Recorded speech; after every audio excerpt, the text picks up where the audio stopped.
Alexander Ceferin was the pantomime villain when speaking at the National Football Museum in Manchester earlier this week. The UEFA president opened his speech by saying he would understand if he got a cold reception, following another shambolic, unorganized and borderline dangerous Champions League final where supporters felt like cattle again.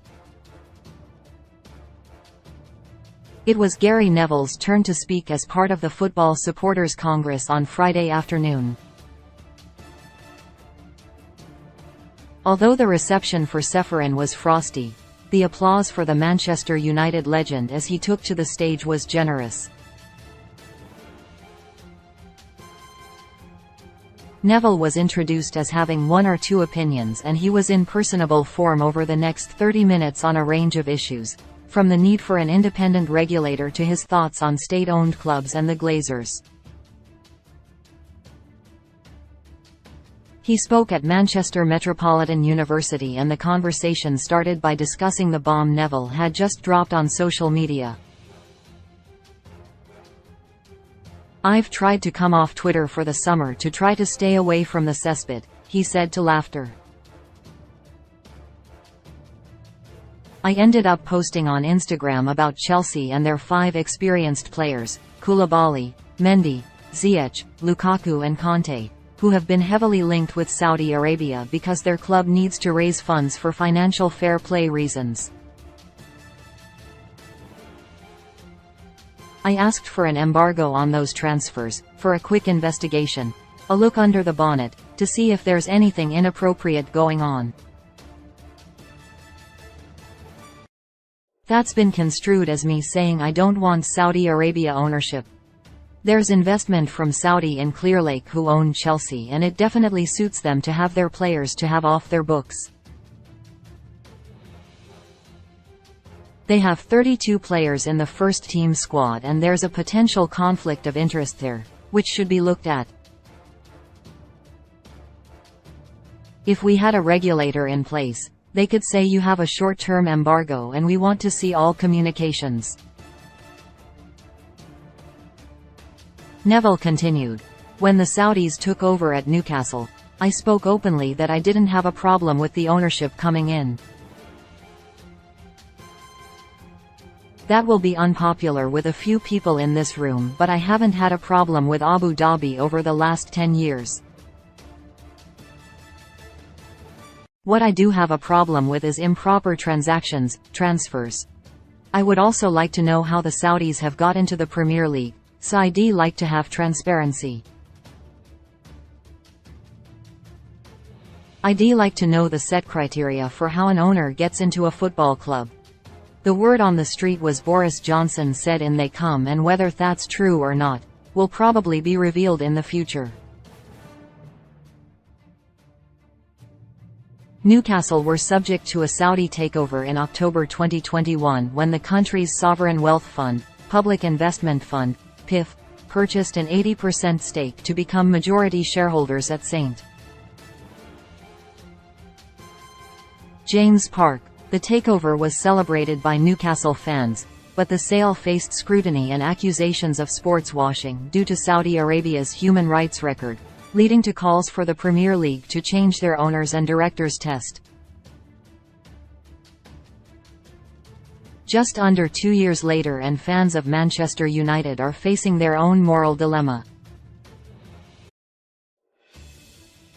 The Glazers finally have the club up for sale, and Sheikh Jassim bin Hamad Al Thani of Qatar and Sir Jim Ratcliffe are vying for the keys to Old Trafford. A Qatari-led takeover of United would be controversial, as there are no signs their nation will decriminalize same-sex relationships, and concerns remain about the treatment of migrant workers in horrendous conditions. Amnesty International, the world's leading human rights organization, has criticized a potential Qatari-led takeover of United, and they have claimed it would be a sports washing pretext and a wake-up call to the Premier League. Neville was asked for his preference between Sheikh Jassim and Ratcliffe and said, "I don't mind, I genuinely don't. I'd like the Glazers to leave in full, Even now with how they're dealing with the sale process, which means it's ultimately dragged out. They can't make a decision, and there are other examples of that. They can't deal with things that are difficult. Hopefully we can have a full exit, but with the Ratcliffe bid, it looks like a part exit with two of them staying, Joel and Avram.